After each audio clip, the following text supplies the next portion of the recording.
오늘 요한복음 1장 29절에서 34절의 말씀을 통해서 하나님의 어린 양이라는 말씀으로 함께 은혜를 나누겠습니다. 오늘 예루살렘에서 온 유대인 레인들과 이 제사장들이 세례요한에게 질문했죠. 그럴 때 세례요한이 한 말이 있습니다. 네가 그리스도냐? 나는 그리스도가 아니다. 네가 선지자냐? 나는 선지자도 아니다. 그럼 네가 엘리야냐? 나는 엘리야도 아니다. 이렇게 말을 했죠. 그러면서 나는 예수님의 신발끈도 풀 자격이 없다. 이렇게 말했는데, 이렇게 말한 다음 날 예수님이 찾아오셨어요. 그러니까 이거 지금 말하는 것은 이미 세례 요한이 예수님에게 세례를 주고 난 다음에 예수님 다시 찾아오신 거예요. 그래서 오늘 보면은 29절에 있죠. 이튿날. 이 세례 예루살렘에서 살아온 사람들에게 나는 그리스도가 아니다. 나는 선지자가 아니다. 그 말을 하고 난 다음 날에 오신 거예요. 예수님이. 이튿날 요한이 예수께서 자기에게 나오심을 보고 그럴 때 뭐라 그랬어요? 이 예수가 세상 죄를 지고 가는 하나님의 어린 양이다. 이렇게 다시 한번 선포한 겁니다. 그래서 제가 또 여기서 말씀을 이렇게 준비하다가 깨닫는 것이 그렇구나. 우리가 하나님의 일을 하게 될 때 어떻게 해야 돼요? 항상 예수님께 자리를 내어드려야 돼요. 아니 그 전에 하루 전날 세례 요한이 내가 그리스도다. 그랬으면 어떻게 됐겠어요? 예수님이 찾아올 수가 없잖아요. 근데 세례 요한이 예수님께 자리를 내어드린 거예요. 우리는 항상 신앙생활 때 이걸 생각을 해야 돼요. 예수님께 자리를 내어드려야 된다. 자리를. 근데 많은 사람들이 신앙생활 하면서 예수님이 나의 구주로, 나의 구세주로 믿는다고 하면서 그분을 늘 이 뒷방에 모셔야 되나? 안방에 모시고 있어야 되는데 뒷방에 모셔놓고 신앙생활 한단 말이에요. 그래서 문제가 되는 거죠. 왜 세례 요한이 이렇게 했어요? 벌써 예수님이 하나님의 아들이고 그리스도라는 것을 알게 된 거죠. 아멘. 어떻게 알게 됐어요? 예수님이 하나님의 계속 세례 요한에게 한 말씀이 있어요. 그래서 하나님께서 세례 요한에게 세례를 주라 많은 사람에게. 근데 그 가운데 세례를 줄 때에 성령이 비둘기같이 임하는 그가 그리스도다. 아멘. 하나님의 아들이라는 거예요. 아멘. 그래서 세례를 줄 때 예수님에게 비둘기같이 성령이 임하는 것을 보고 세례 요한이 이걸 알게 된 거죠.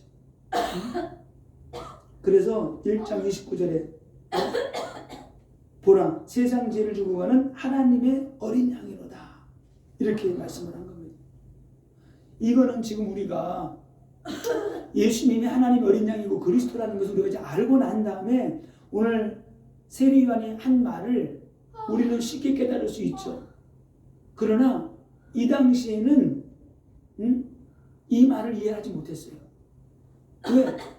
어린 양 하면은 그냥 하나님께 제물로 드려지는 그 어린 양으로만 알고 있는 거지 어떻게 사람이 어린 양이 돼? 어떻게 제물? 이거 상상할 수 없는 말이에요. 그러니까 이스라엘 백성들도 이 말을 잘 이해를 못한 거예요.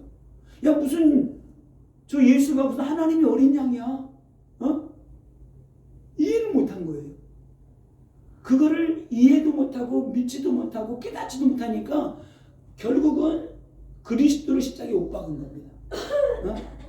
우리는 지금 성경을 구약하고 신약하고 이렇게 복음을 깨닫고 나니까 알고 나니까 하나님의 어린 양이 그리스도를 이렇게 알지만은 그 당시에 세례 요한이 말할 때는 상상도 못할 말이었어요. 이해를 못한 겁니다.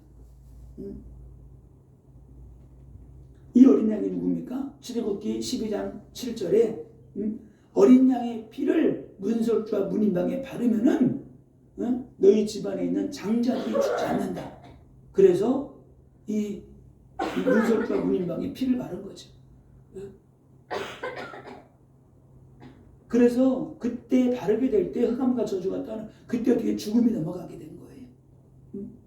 그래서 고린도전서 5장 7절에 바울은 더 분명하게 이렇게 말합니다. 우리의 유월절 양 곧 그리스도께서 희생되셨느니라. 아멘. 우리의 유월절 양, 우리가 구약에는 범죄할 때마다 양을 잡아서 하나님께 드려야 되는데 이제는 유월절 양 되시는 그리스도께서 희생되셨다는 거예요. 그래서 중요한 게 있잖아요. 세례 요한이 제사장 가문이잖아요. 엘리사벳과 샤가라. 그런데 이 세례 요한이 예수님이 자신에게 와서 물세례를 받으려고 할 때 안 됩니다. 내가 어떻게 세례를 줍니까? 그럴 때에 뭐라고 했어요? 우리가 이렇게 해서 하나님의 의를 이루자 그랬어요.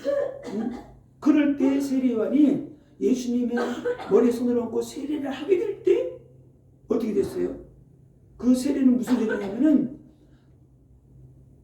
이스라엘 백성들이 대속죄일 때 대제사장이 황소를 가져와가지고 손을 얹고 기도하고 이스라엘 전 백성들의 죄를 그 황소에다가 전가시키는 거예요. 이게 지금 그거예요. 예수님이 세례 요한에게 세례 받을 때 세례 요한이 손을 얹고 기도할 때 인류의 모든 죄를 예수 그리스도에게 담당시키는 겁니다. 그리고 그 죄를 가지고 주님이 십자가에 죽으신 거예요. 이런 영적인 의미가 있는 겁니다. 그래서 세례 요한이 말한 거예요. 세상 죄를 지고 가는 하나님의 어린 양이로다. 그래서 인류를 구원할 하나님의 희생제물이 되신 겁니다. 그래서 세상의 모든 죄를 짊어지신 어린 양이에요. 이 어린 양은 하나님의 신이 준비한 거예요. 하나님이 지정하신 거예요. 완벽한 희생제물이 되신 그리스도입니다. 그리고 이 그리스도는 온전히 하나님께 순종했어요. 그래서 이 그리스도가 누구라 그랬어요? 세례요한이 말했죠. 나보다 먼저 계신 분이다. 왜요? 만물의 주가 되시고 창조주가 되시잖아요. 지금도 만물을 운행하시고 만물을 다스리신 분이 예수 그리스도입니다. 그래서 세례 요한의 사명은 다른 게 아니고 하나님께서 세례 요한에게 세례를 주라고 그랬는데 이 세례를 주는 이유가 따로 있어요. 두 가지가 있죠. 사람들로 하여금 세례를 받고 회개하게 하는 세례예요. 그래서 죄를 회개하고 그리스도를 맞이할 준비 안 하는 거예요. 그리고 또 하나는 하나님의 아들 그리스도를 찾아야 되는 거예요. 아니, 세례 받을 때 하나님의 성령 비둘기같이 임하는 자가 누군지 알 수 없잖아요. 그러니까 날마다 세례 요한은 뭐 하는 거예요? 세례 주는 거예요. 빨리 하나님의 아들 그리스도를 찾아야 돼. 오직 그리스도를 찾아야 돼. 그래서 이스라엘에 그리스도를 드러내야 될 사명이 세례 요한에게 있는 겁니다. 그래서 그리스도를 찾아내는 사명이 있는 거예요. 그리스도가 하나님의 아들이심을 드러내야 되는 거예요. 그리스도가 하나님의 아들이고 하나님이심을 드러내서 증거해야 될 사명이 세례 요한에게 있기 때문에 날마다 가서 세례 주는 겁니다. 그래서 성령이 임하는 자를 찾아내라. 사명이 독특하죠. 세례 요한의 사명은 진짜 독특합니다. 누구든지 세례 받을 때 그 위에 성령이 임하는 자를 찾아내라. 그가 그리스도다. 그래서 이 땅에서 성령이 임하는 것을 가장 사모한 사람이 보니까 세례 요한이었던 것 같아요. 누군가에게 하나님의 성령이 임해야 되는데 얼마나 사모했겠어요. 하나님 이 사람입니까? 이 사람입니까? 그러면서 계속 세례를 줬을 거 아니에요. 왜 성령이 임해야 되니까 누군가에게는. 우리도 똑같습니다. 우리도 하나님의 성령을 사모하고 하나님 내게도 성령을 부어주세요. 내게도 성령과 능력 부어주세요. 성령의 불을 내려주옵소서. 치유와 능력 부어주시고 회복의 역사 일어날 수 있도록 하나님이 역사하여 주옵소서. 이 성령이 임하게 될 때 세례 요한이 가장 기뻐하고 기뻐했을 것 같아요. 얼마나 기뻐했겠어요. 저는 이 말씀 준비하는데 너무나 야 그렇구나. 세례 요한의 막 심정이 이해가 되는 거예요. 누구에게 과연 이 성령이 임할까? 그 세례가 성령이 임할 때 비둘기가 심하게 될 때 이 세례 요한이 얼마나 기뻐했겠습니까? 이분이 하나님의 아들 그리스도구나. 하나님의 어린 양이구나. 우리의 사명도 세례 요한의 사명과 같은 사명을 감당해야 될 줄로 믿습니다. 아멘. 그리스도를 발견하고 내가 먼저 그리스도를 만나고 내가 먼저 그리스도를 만나야 돼요. 내가 먼저 그리스도를 체험해야 돼요. 아멘. 그래야 내가 만난 그리스도, 내가 체험한 예수를 증거하고 복음 전할 수 있는 겁니다. 아멘. 내가 그리스도를 만나지 못하면 절대로 그리스도를 만날 수가 없어요. 그래서 우리는 기도해야 됩니다. 주여 나를 만나 주옵소서. 아멘. 주님 내게도 역사하여 주옵소서. 하나님 내게도 성령과 능력 부어 주옵소서. 아멘. 그래야지만 우리도 세례 요한처럼 복음 전할 수 있는 거예요. 그래서 우리가 말씀 받을 때마다 기도하는 겁니다. 하나님 말씀 받을 때 깨닫는 마음을 허락하여 주시고 주님 들을 귀를 열어주시고 보는 눈을 열어주옵소서. 성령과 능력과 권능으로 하나님이 역사하여 주옵소서. 그래서 보세요. 하나님의 성령이 임하는 곳에 그리스도가 계십니다. 아멘. 아멘? 아멘. 이거 놀라운 진리예요. 하나님의 성령이 임한다. 하나님의 성령이 역사가 있고 귀신이 떠나가고 흑암과 저주가 떠나가고 하나님의 성령이 역사하고 불이 떨어지고 이곳에 하나님의 성령이 함께 하시는 아멘. 곳이 아멘. 그리스도가 함께 하시는 곳입니다. 아멘. 하나님이 함께 하시는 거예요. 아멘. 오늘 세례요한에 세례 줄 때 하나님의 성령이 임했잖아요. 그곳에 주님이 계시잖아요. 아멘. 아멘? 아멘. 성령이 임하는 곳에 하나님이 함께 하신다. 아멘. 주님이 함께 하신다. 아멘. 우리 이거 붙잡고 기도해야 되는 거예요. 그렇지. 성령이 임하는 곳에 주님이 계시지. 네? 주님이. 그래서 우리가 예수 그리스도를 믿고 영접할 때 주님이 우리 성전 삼으시고 우리 안에 거하시잖아요. 주님이 우리 함께 하시잖아요. 우리는 그래서 확신 가지고 믿음 가지고 우리는 살아가야 되는 것입니다. 아멘. 세례 요한의 사역은 짧게는 6개월, 어떤 사람은 2년까지 보는 사람도 있어요. 학자들마다 뭐 정확하게 그런 날짜들이 나와 있지 않기 때문에 6개월에서 길게는 2년까지 사역을 했는데 짧게 사역을 했잖아요. 근데 어마어마한 사역을 한 거죠. 그러면서 계속 세례 주면서 그 다음에 예수가 하나님의 어린 양이라는 걸 깨닫고 나서부터는 이제는 복음을 증거한 거죠. 그래서 세례 요한의 사명은 그리스도를 발견하고 그리스도를 드러내는 것처럼 우리 사명도 똑같습니다. 내가 만난 그리스도를 이제는 어떻게 돼요? 이제는 드러내는 거예요. 전하는 거예요. 그리고 교회 일꾼들을 찾아 세우는 거죠. 다른 거 없습니다. 제자를 세우고 일꾼들을 세우고 성령 받게 하고 능력 받게 하고 그 사람의 어떤 은사와 능력이 있는지를 분별하고 교회에서 귀한 사명자를 감당할 수 있고 그래서 하나님의 어린 양을 우리는 찾아내야 돼요. 발견했잖아요. 그 그리스도로 이제는 우리가 증거하는 인생이 될 줄로 믿습니다. 아멘. 그래서 자 보세요. 우리 모든 죄를 그리스도에게 넘겨드리게 될 때 하나님이 우리에게 성령을 주셔요. 성령을 부어주시는 거예요. 성령. 모든 것들. 초림으로 오신 그리스도는 우리의 죄를 짊어지고 희생당하신 그리스도입니다. 그러나 이제 이 어린 양이 재림주로 다시 올 때는 그냥 그 어린 양이 아니에요. 어떤 어린 양으로 오시느냐? 승리하신 어린 양으로 오십니다. 기가 막히죠. 죽음 당한 어린 양이 아니에요. 승리하신 어린 양입니다. 오늘 계시록 5장 12절에 우리말 성경에는 이렇게 되어 있습니다. 그들은 큰 소리로 말했습니다. 죽임을 당하신 어린 양은 능력과 부귀와 지혜와 힘과 존귀와 영광과 찬양을 받으시기에 합당하십니다. 이 어린 양이 승리했다는 거예요. 그래서 부귀, 영광, 모든 영광을 이 어린 양에게 돌린다고 오늘 찬송을 하고 있습니다. 어떻게 승리했습니까? 십자가로 승리하셨어요. 아멘. 어린 양 되시는 그리스도에게 모든 영광을 돌려라. 천상에서 이렇게 찬양하고 있습니다. 자, 어린 양이 지금 어디 계십니까? 요한계시록 7장 9절에 보니까 보좌 앞에 딱 계세요. 하나님의 보좌 앞에 딱 앉아 계시죠. 왜요? 승리하셨기 때문에. 또 승리하신 어린 양은 하나님의 보좌 앞에 앉아 계시면서 그 보좌로부터 생명수가 흘러나오는 거 있죠.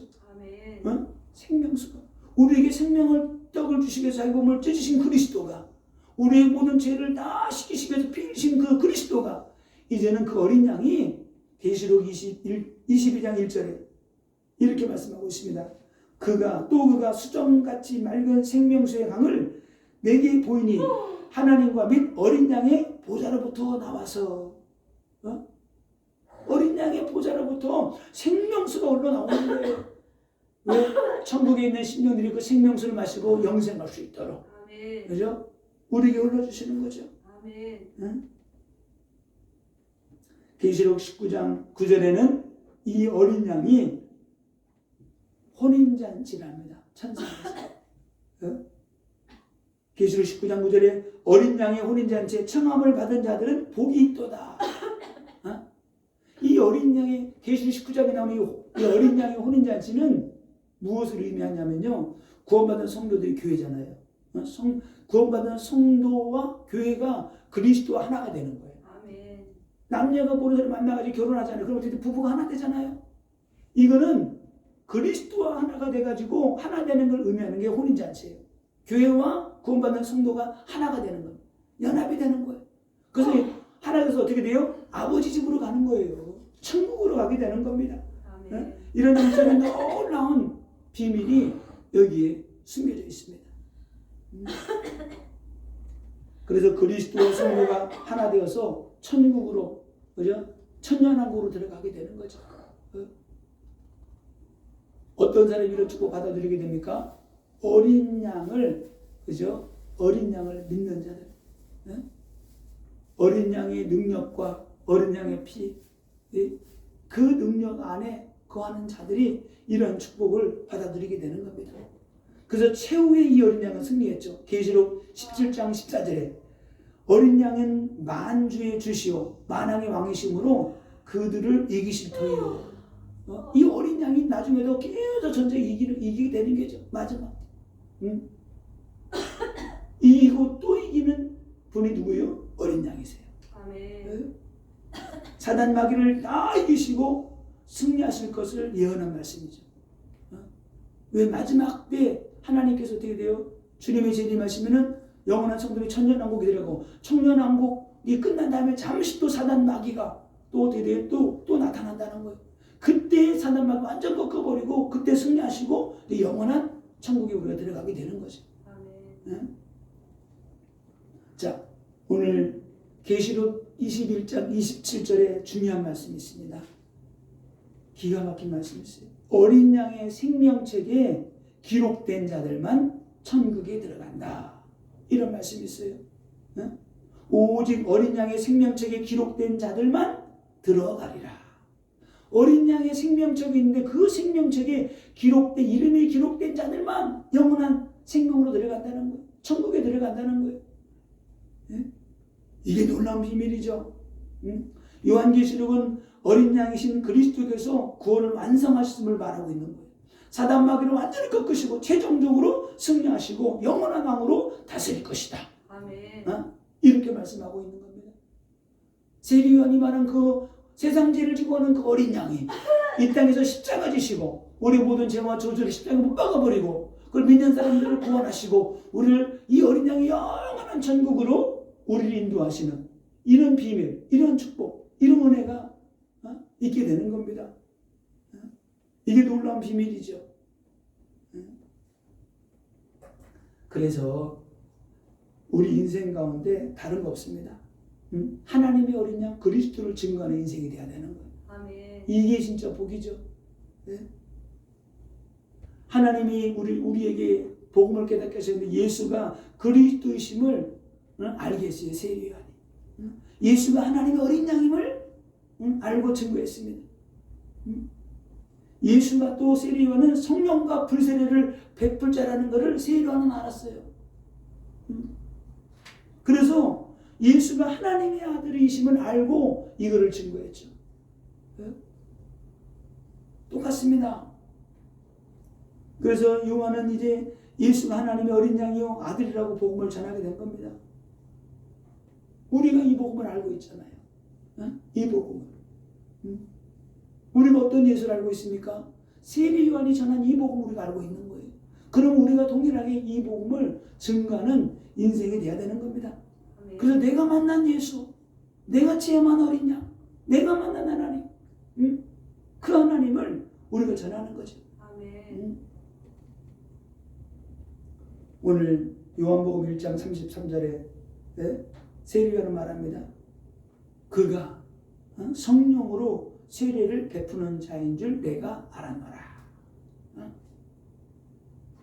이 어린 양이 성령으로 세례를 베풀 자라는 것을 알게 되었다는 거예요. 마태복음 3장 11절에서는 그가 성령과 불로 너희에게 세례를 베푸실 것이요. 더 정확하게 성령으로 세례를 베풀고 불로 세례를 베푸는 자가 예수 그리스도라는 거예요. 왜? 하나님이 예수 그리스도에게 성령을 부으셨잖아요. 성령과 능력을 물 붓듯이 부으셔서 복음을 증거하는 사역을 감당하셨잖아요. 그래서 사도행전 10장 38절에 하나님께서 그에게 성령과 능력을 기름 붓듯 부으셔서 착한 일을 행하셨다고 하는데 그게 복음이죠. 이 복음을 증거하는 일에 그리스도가 그죠? 십자가에 죽기까지 순종하시고 복음을 증거하게 된 겁니다. 그래서 우리 인생 가운데 찾아오신 그리스도, 우리 삶 가운데 찾아오신 그리스도, 이 복음을 증거하기 위해서 가장 중요한 게 진짜 우리 인생 가운데 찾아오신 그 예수 그리스도를 내가 체험한 걸로 끝나지 않고 우리가 하나님의 능력으로 충만해져야 돼요. 말씀이 채워져야 돼요. 말씀이 채워지지 않으면 절대로 복음 전할 수가 없어요. 말씀이 채워져야 돼요. 성령 받고 능력 받았는데 많은 사람들이 복음 증거하는 데 힘들어합니다. 왜 복음 전할 능력이 없는 거예요? 말씀의 능력이 없는 거예요. 말씀이 없는 거예요. 그래서 우리가 성령 받고 능력 받는 것도 중요한데 진짜 우리 영혼의 심령 속에 십자가 복음이 심겨져야 되고 부활의 복음이 심겨져야 되고 그죠? 그리고 성령 받고 능력 받아서 그 성령 받고 능력 받아야지 십자가 복음 부활의 복음이 힘있게 증거되어지고 힘있게 나가서 흑암과 저주 꺾어지게 되고 응답받고 승리하는 인생이 되게 되는 겁니다. 예수로 충만해야 돼요. 예수로.